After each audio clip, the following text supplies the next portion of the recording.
Yeah, I'll get into Alibaba. Before we talk about the earnings, I just wanted to kind of introduce, as far as some of the regulation stuff we talked about. So I think Alibaba kind of kicked off this whole, panic or whatever we want to call the market sell-off. So around last October, Jack Ma, who was the founder of Alibaba, made some disrespectful comments at a public forum about some Chinese finance officials or their sort of general attitude.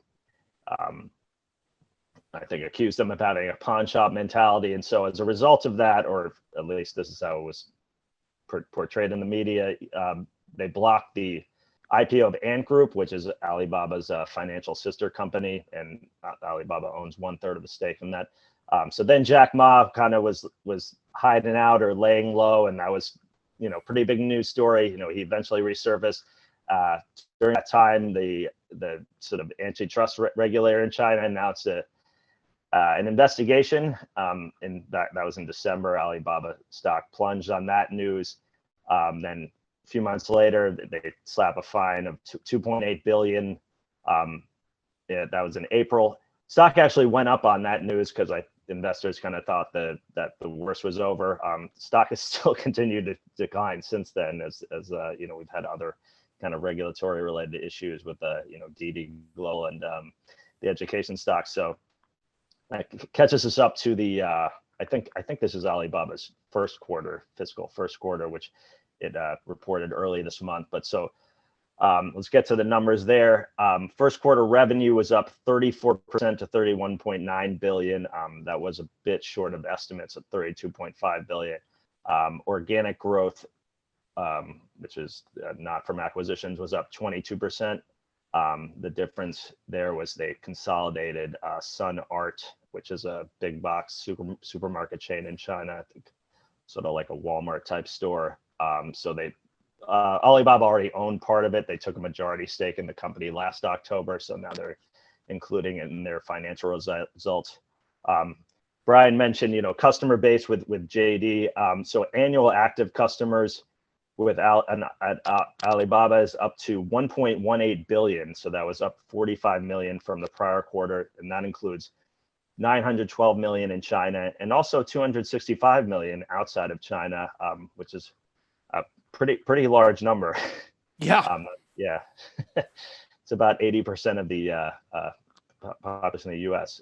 So, and those are primarily from Lazada, which is their competitor to Sea Limited in Southeast Asia as an e-commerce business, and AliExpress, which is their sort of international facing version of their Chinese marketplaces.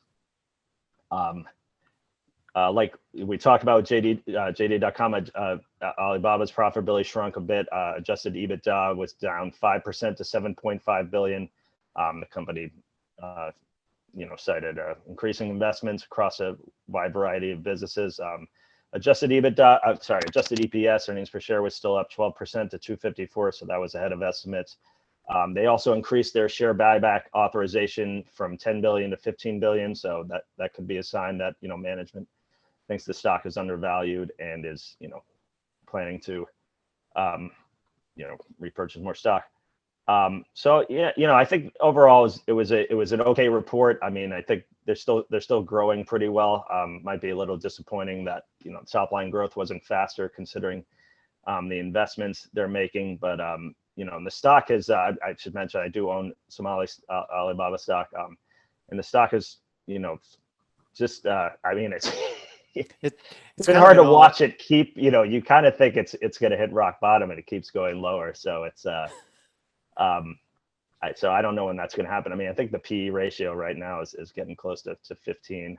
So it's if we're in a company in China, I'm sure it would be trading higher because the fundamentals of the business are still great. But I think given the kind of prior history with Jack Ma, and they've already been kind of slapped on the wrist once. So I think investors seem pretty scared that they're going to face more restrictions.